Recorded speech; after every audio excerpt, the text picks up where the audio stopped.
Hi, I'm Cash, and welcome back to Cash Talks Football, where we're breaking down all the goals scored in the Conference League, or the Pub Cup, or the Mickey Mouse Cup, that lots of people are calling it. And I'm going to bring up a little important point about why people say that as well. A lot of it is down to jealousy because they're not in a cup final. But I'm going to talk a little bit about that. We're Real Betis against Chelsea. Now, it's very important to talk a little bit more about Chelsea. Now, if you haven't watched one of my old other videos explaining about how Chelsea are building their team and what they're doing correctly, you really need to pay attention because this is the start. So in those videos, I go through a lot of things. If you haven't watched any of my actual coaching videos when I break things down, you really should, because I talk about things that nobody else, not only do they not talk about, they don't understand. And I don't care what coaching license you're on, they won't explain it because they don't know, from the A Pro to like national licenses, technical analysis courses. They don't understand it because it's not something that's brought to the forefront. And what I'm talking about is what's called the 10-year talent cycle. So if you go through the Premier League and you look at the top last 10 years, and you look at the talent, that talent cycle is now ending and the new sort of talent cycle is coming in. Now, it happens every year, but it depends on where you are on that end of the 10-year talent cycle, if that makes sense. You can see a classic example. Ferguson came to the end of his 10-year sort of talent cycle of his team 2 years before he left, and he managed to get another 2 years and win win the Premier League just because. Okay, but Chelsea are building for the next 10 years, and you can see it, and this is the start of it. They have one of the youngest squads and the youngest teams in the Premier League. I think in Premier League history, to finish fourth in the Champions League, and this is a building block that all those players that played in here are going to remember, and they're going to go on for next season. Now, they're not the finished article. They're not close yet. But remember, if you have watched my other coaching analysis and videos, you'll understand exactly what I talk about when I'm breaking down the pizza scenario. Football's pizza. You can always add the toppings. You can always add a Kylian Mbappe. You can always add a, Jude Bellingham. But what you need is the base. You need all of those ingredients to make a solid pizza that everybody wants. Then you can add your toppings on. Okay, and it's way more complicated than that. I do those breakdowns in videos. Do like and subscribe if you want to hear more of that, especially over my Patreon people, because I am putting up secret courses from a very, very famous football club that I might have access to, and you can see those videos dripping through on my Patreon. So it's very important when you're trying to build that you win a trophy. And it doesn't matter what the trophy is. This is why people call it the Pub Cup or the Mickey Mouse Cup or all of that, because they don't understand the significance of what it means when you win a trophy. It's silverware. You're going to be buzzing for ages. That mentality will stay for about 6 weeks. And before you know it, you're in pre-season training and you're ready to go again. And you have the confidence to know you can do it. And that's one of the most important things in life. I don't care what frame of work you're in. When you realize you can do something, you will achieve it. A lot of people don't achieve things because they're scared of, and it's a fear factor, by the way. Being successful is a fear factor. They're scared of what other people might think. They're scared of failure. They're scared of all of these other things, so they don't actually progress in their life. And it doesn't matter what walk of life it is. So they hold themselves back a little bit. Oh, I can't really try that because what if I fail? Well, you've already failed because you're not trying, right? And that's what ends up happening when you get a young group of players like this. They can start going forward, they're going to fail, but then when they get some success, now you need to watch out for them because they're going to build on that success, they're going to build on that confidence, and they're going to go again next season. Are they going to win the Premier League next season? Probably not. Are they going to make the top four? Probably. But there's another caveat with them next season, and that's the Champions League. If they're in the Champions League, like I was explaining about how difficult it is to play those extra games during the week. And I was saying if Man United had won the Europa League, they would have actually got relegated because they wouldn't have a strength in their squad to compete in the Champions League and in the league week in, week out. And eventually they'll end up cracking, right? Chelsea have got the squad. I don't know if you know that. I think they've got like 100 billion players, and every other week they've bought someone else dodgy. But yeah, other than that little bit of a rant and going on, because I'm so behind in doing videos because I was away, which I did think was brilliant on my community post that everyone thought that I was in jail. No, I was at a gig. Yeah, most of you were wrong. I think only one or two of you got it right. I was away for the weekend at a festival up in Leeds, Slam Dunk Festival. Great. Do love it up there in Leeds. So anyway, let's just get moving on this first goal. And you can, one of the other problems I have with the Europa League highlights is they don't really give you highlights. They spend more time on the goal celebrations than they do the actual play of the game. It's maddening. It's like, thankfully, a lot of these, TV entities, I don't know if you know this, like Sky and the people that own these broadcasting rights are going bankrupt. because people aren't paying the exorbitant fees, and it's mainly the UK because they keep everything afloat with the amount of money that they pay. So hopefully we might get some better TV coverage. But as we can see, we've got 1, 2, 3, 4 on a transition, running across, 1, 2, 3 defending. And they just really kind of get caught here. Now you want to watch, this is the only player that can really make a difference, okay, in this scenario. Because everybody else is kind of doing the right thing. Is he pressure on the ball? Yeah. Is he trying to get back? Yeah. Is he trying to get back? Yeah. Is he on the wrong side? Yeah. Is he trying to get, yeah, he's trying to get back. You can see where the gap is. There's the space. He's the only player that can maybe get between these two and do something. But he's focused on the ball, as you can see. As we move this forward, bump, do we see? And even then, he's not fast enough. He can't get there. So as the ball goes over, by the way, just to show you again, you know when I just pointed out that space, and if you know, you know, because you've watched my videos. Now the space has moved from there to there. You see, because he's come across, it's like those little games I was explaining that make the pitches, and you've got to move the little squares around. Where when there's a piece of space, and that space is there, somebody else moves across to cover it, they end up leaving a space somewhere else, and that's where they score from. That's why being back in your shape is so important. As he comes in, bump, takes a touch. It's not a good touch. Honestly, technically, they weren't a great team. Technically, they made a lot of technical errors. The real difference is they just ran out of steam near the end of the game. They really did. And you can, I think it was like probably about 25 minutes to go, you could see that their legs were gone. That's the real difference in the Premier League. They'll just keep going. They'll just keep going and going and going and going. Takes a touch, beats the keeper. Decent finish. No one can really get close to him. And that's the problem, though. With the, like I've searched high and low to find better highlights. We're talking about recording the whole game so I can actually just break the game down better. It's getting to a point where I might have to, because you can't see where they're losing the ball, how the transition happens, and say how people can fix these problems. You just see the goal at the end, and it's a goal. I mean, yeah, great. Let's move it on. I was going to play some of the commentary that people were saying, because it's awful. So, I mean, it's awful. They don't have a clue. Now, this is really important as well, okay? So this should be a goal. This is where you're looking to get a goal, to make it 2-0, and put the game to rest. Tell you what, though, no one is giving this defender right here all the credit in the world. This is the reason that he don't get a goal. It's because he switched really, really quickly to put pressure on the ball, and that pressure has made him nick it into the player and go wide. Look at that. Brilliant. Absolutely brilliant. Is it a bad miss? Yeah, but it's also great defending. Two things can be true at the same time. The player should have really hit the target, gone around the player, maybe gotten a penalty, because there's so much pressure, that player's probably going to run into him if he tries to go around him. So no one ever says, yeah, that was absolutely great defending. Oh, it should have been a goal. Should have been. Yeah, but why wasn't it a goal? It wasn't a goal because the defender actually pressured the football inside the 18-yard box and didn't give him the opportunity just to pass the ball in the goal. That's why he didn't score. He was under immense pressure, and wasn't good enough technically to get it out of his feet and slot it into the corner or beat the player. And also, I think the pass was a little bit underweighted as well. But let's move it on. Okay, here we pick him up, Cole Palmer. Now, everyone's raving about Cole Palmer, and I'm not for or against his. He's got some ability, he does, but he's still young, and he still goes missing half of the season. Like, there was a point in the beginning of the Premier League season when he was playing really, really well, and then he just stopped. Well, that's what happens when you're young and inexperienced. You don't have the consistency to keep it going. If he can consistently play at the level he can, he'll be one of the best players around.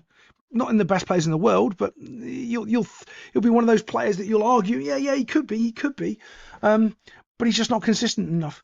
And he doesn't do it against fantastic teams. Real Betis is not a great team. They're okay. I mean, they're okay. They're in the Conference League. If they're a good team, they'll probably be in the Champions League. But I want to...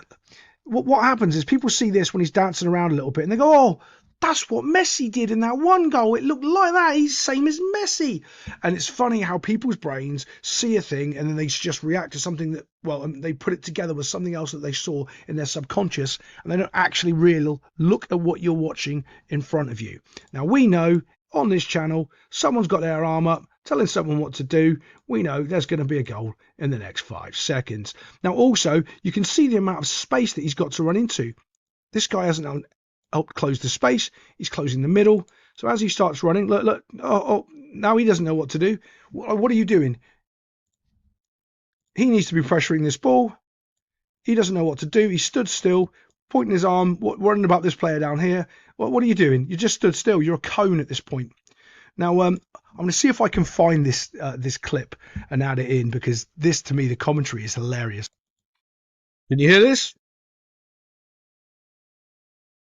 How many times have we seen that this season? Let me tell you, we haven't. We haven't seen it at all this season. How many times have we seen it this season? They're talking about, the commentator says, the two players I've mentioned, Cole Palmer and Fernandes. How many times have we seen that this season? And then Fernandes has maybe scored 3 goals, and maybe one of those has been an assist from Cole Palmer. It's just like this delusional world where you can just say anything you want on TV and it's now factually true is amazingly dark. So how many times have we seen that this season? We haven't. We haven't seen Cole Palmer pick the ball up and float a ball into here for Fernandes to score. For other people to score, maybe, but trying to say that these two are some sort of magical link-up players that are scoring week in, week out, and they're like devastating the Premier League. No, utter nonsense. But we can see why he's able to score here. Look at the space he's got. You can see where the runs are coming, splitting the two defenders. There is a gap there that we can spot as well. But this is the major problem. There's no pressure on the ball whatsoever. So when we move forward here, we can do whatever we want with the ball, take a little touch, stop, look up, and then we could deliver. Does Cole Palmer have the ability to deliver? Yeah, he does. You don't want him to, turn onto his foot like that. Boom, go straight back into the space. Like I was explaining, the space was open here.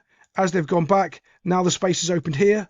Do you see how that works very, very easily? Again, it's for those little, if you think about those little slidey games and how you manipulate the space around them, that's exactly what happens on the football field when your system and your shape is not set. So in goes the whipping ball, but also look how slow the defenders were to react. He's already run past them. They're not really interested. They don't think it's going to be good enough. Do you know why? Because they don't really play against high quality week in, week out. They don't think that's going to be any sort of issue. And all of a sudden, it's 1-1. It's a good little header mind. Still got a lot to do there with the header, even though with the quality of the ball. But let's move it on. Okay, this is the goal that breaks them, basically. Okay, so we want to look at where our centre backs are. Are they where I want them? That's a terrible line. Don't ignore that. He's okay. He gets a tick. Tick. Why? Because he's too far back. That actual little 2 steps there is way, way too far back. He needs to be closer onto that front post. You can see how he's more into the middle. Well, he's just not far enough forward. What that enables then is he steps a little bit forward and you are doing absolutely nothing. So, right, why is this all important? Because you've got a player here who's dictating, making this space here, right? Let me explain this to you first, so then we can look at all this good stuff that Cole Palmer does, right? So this player here is part of the play, which is pulling him away from going towards the ball because he doesn't know if it's going to go there. And unfortunately, he's doing the same thing. So this one player is taking these 2 players here completely out of what's actually happening on the field, okay? So someone has to do something. What does that mean? Well, what you do is you get away and then you come and mark. And you do that by him taking 2 steps forward, makes him take 2 steps forward. He'll naturally go and mark him or free him up to cut that space out there. That's how important taking 2 steps are as a centre-back, because it shifts the whole dynamic of the team. And no, they don't understand this on the sideline, and they don't really get it because we're talking about actual proper coaching, which they don't really understand. Why is it so important for him to be on the sideline? Because then Cole Palmer, when he wants to whip that crossover, this space is gone, makes that pass way more difficult. Now, could he probably still do it? Yeah, probably, but you're making it difficult. Your job is to make it harder for him, not make it easy for the other team and go, yeah, I know you're good, but we're going to give you all the space to make it even easier for you. Now, watch this. Watch what Cole Palmer does. This is very important. As he goes, I'm going to show you from the other angle again, don't worry. But he has a look up. He sees the 2 players in the middle. And now, unfortunately, because 1, 2 are rubbish at the football, look how far away he is trying to put pressure on the ball. So he needs to be close enough. If he's backing up his teammate, he needs to be close enough. If he gets done, rolled or beaten, he is tackling him on his next touch, on Cole Palmer's next touch. Okay? He's too far away. And the reason he's too far away is because of this player here. He's getting pulled up here at the same time. And look, again, we've got one person in the middle doing nothing who can come up and step up there and free him up and all from the centre-back, triggering it by moving forward ever so slightly. So when Cole Palmer rolls in, boom, and it goes. There he is looking. You can see he's not close enough. Again, can you see he's not close enough? That's too far away. So as soon as he gets rolled, he can't come in and tackle easily. And I don't know what this guy's doing. Boom, as he goes, there he goes. Now he needs to be tackling him right away. Do we see? He needs to be shutting this down immediately. He's not. He's reacting to going backwards and not reacting to going towards the ball. Two different actions. And there's another thing I want you to watch is look at how far apart his legs are here and his stance and how slow he is to react. There's a hesitation. You'll see it. Watch. Oh, do you see the hesitation? Should have already been gone. That's because he's not close enough to back up his teammate. And now all he's got to do is whip the ball across.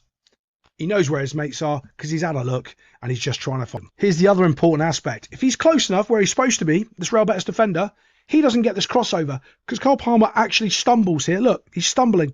And he has to get back up on his feet. That's the difference of understanding. If you're close enough, you can shut that down. You can make that tackle. Or the player might make a mistake and open the window even easier for you. But all the time that they've had, 1, 2, completely unmarked. Ball goes cross. It's a terrible finish by Jackson, but you know what? He'll take it. And I'm telling you right now, a good, terrible finish to put your team up, because that's the winning goal. Yeah, I know they got the other ones, but that's the winning goal. That's the one that breaks them. Half an hour to go. Your tails go up. They start crumbling now. You're winning 2-1. You've got the legs. You're going to win the game. Jackson is going to become a better striker just from that one goal. All the other ones don't matter. That one does. It doesn't matter how bad it was when it went in. Doesn't matter how bad his finish is. It's actually quite, if you look at his technique, even though it hits him in like the shoulder army area here, his actual heading technique looks really good, even though he doesn't hit the ball with his head. His technique's like perfect. He's like, and it hits his chest and goes in. It's quite funny. Here you go. That's the look I'm showing you here with him looking, having a look across, seeing his teammates. Now, here's the problem. This guy immediately should see that and go, right, I know what he's going to do. My mate's too close. He's going to roll him. I can spot that. I'm not bloody playing on the under 5s. I know what he's going to do. And he doesn't read it. Doesn't read it at all.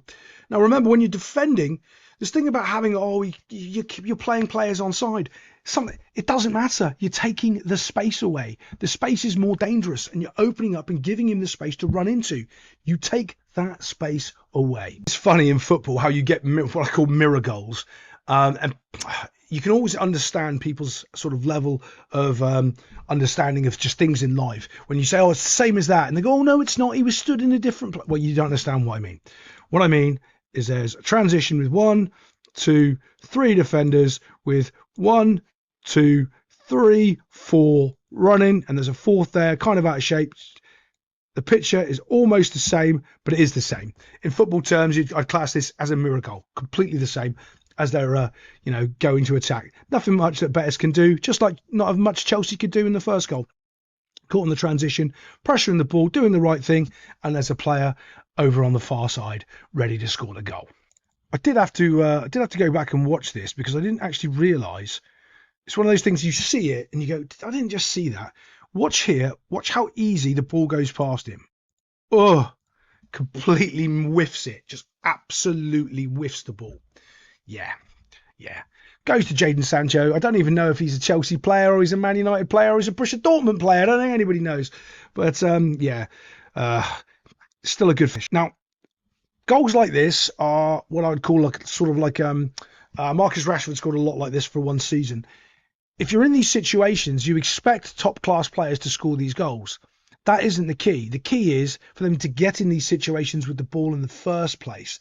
That's what makes them good. Finishing it off, yeah, it's good, but it's not the main thing. The main thing is, can you get there consistently to create those chances so you can finish it off? He just finishes it off brilliantly, takes a touch, boom, slots it. He scored that goal. Just like that commentator says, week in, week out. No, he hasn't. He did a couple of seasons ago when he's at Dortmund. But decent finish, and that's just crushed better. I want you to watch the face of this Real Betis guy here. Look, just absolutely broken. Absolutely broken. That's a player that's given everything. He's got no energy left. Can't keep fighting. Just wants the game to end now. Knows he's lost. Knows there's no way back. It's 3-1. Couple minutes left to go. Just absolutely broken. Now, that builds character. If you haven't been in a situation where you've been this hurt, painful, running your legs off, and you've been disappointed, you know what? You probably haven't really tried. You haven't really tried to do anything. You can just see, look at his face. You haven't really tried to win anything. Go try to win something, and you know what? When you don't, you're going to remember it, and it'll make you a stronger person afterwards. Bit of a much nothing goal here, to be honest, and this is the problem I have with these highlights. They're just showing you the strike at the end. I can't do the technical breakdown of all the play, of how they lose the ball, why their shape is such a mess, why you've got 5 defenders and no central midfielders. Yeah, but you know what he does do? He has a good touch, receives the ball, and he finds the bottom corner. This is just a consolation goal. I think, honestly, they're not scoring a goal like this in play, just getting it because, well, it's an extra time. Betis have given up. They just want to get out and go home and have a cup of tea. But other than that, I'll see you next time on Cash Talks Football.